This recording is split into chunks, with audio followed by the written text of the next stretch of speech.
What's up, you guys? So today we're going to be doing a tour review on the Hammond Collection Baby Stegosaurus, released back in 2023 for the later wave of the Hammond Collection. Now, this figure, I'm going to tell you, it's not the best figure. In fact, it's quite awful. But, yeah, I'll try my best to give it mercy.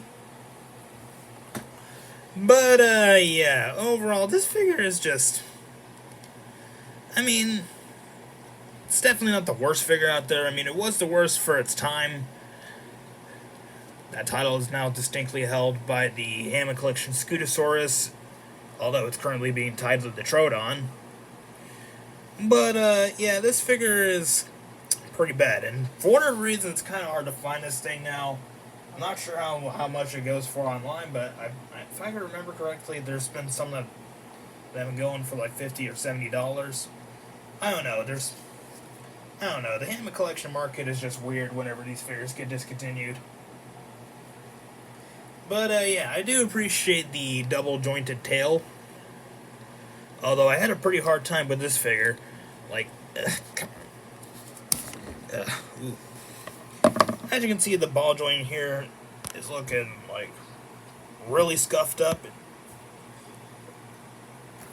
You probably can't pick, probably doesn't pick up too well, but it looks pretty mutilated in there. That is because for whatever reason mine came stuck and it just wouldn't budge for like a minute. I ordered another one, but right before I fixed it, which I promptly canceled that order. Because I don't really need two of these things. I mean, mine's still somehow in relatively decent condition apart from the wear on the neck. But yeah. So let's get into the articulation, shall we? So the jaw can open and close, and I gotta say, the jaw is abysmal. I don't know why they decided to... First of all, that face is cursed.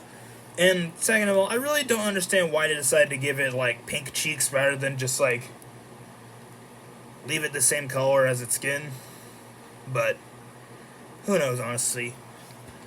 There is a swivel in the head joint, which rotates a full 360. Although, you're more than likely never going to even consider utilizing that. Unless you use, like, every single articulation point on the Hammond Collection figure. But, who knows. The neck can move up and down and rotate a full 360. The arms can rotate a full 360 and spread from the body. Mine's arms are pretty loose, for whatever reason. The elbows can move up and down and rotate a full 360, but no wrist articulation. I feel like they could have taken advantage of wrist articulation for this figure, but then again, I mean, Mattel's gonna Mattel, so. The legs can rotate a full 360 and spread from the body. The knee can move up and down and rotate a full 360, and so can the feet. The tail is on a tiny little ball joint and can move around a bunch and rotate a little. And the tail tip is on a hinge joint in which it can move up and down and rotate a full 360. And, yeah, so that's about it for his review.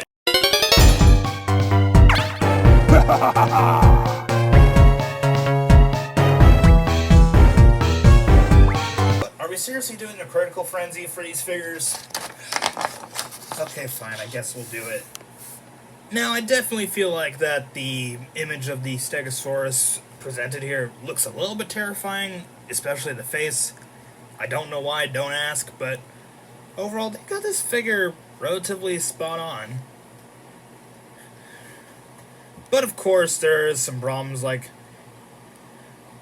there should be some detailed pattern a little bit, like, maybe the pattern on the plates can bleed out into the figure a little, and maybe onto the leg potentially. Some of the orange accents should definitely be on the face. I mean, I know there's some painted right here, but they should be they should have been airbrushed a little bit more on the face here. And I feel like they could have gone away without doing the jaw articulation like the recently released adult Stegosaurus. But yeah, honestly, apart from that, this figure looks pretty good in terms of accuracy. Although Marco Mix would definitely be better at critiquing this figure than me because, I'll be honest, I haven't watched any of the Jurassic films. I mean, the only film I watched was Dominion, and even then I didn't really want to watch it. But yeah. So if Marco Mix ever redo, what I'm trying to say is, if Marco Mix ever brings back the Hammond correction series, he'll definitely do a better job at critiquing these things than I ever will. But yeah, so that's it for this video. I'll see you guys in the next one, and goodbye.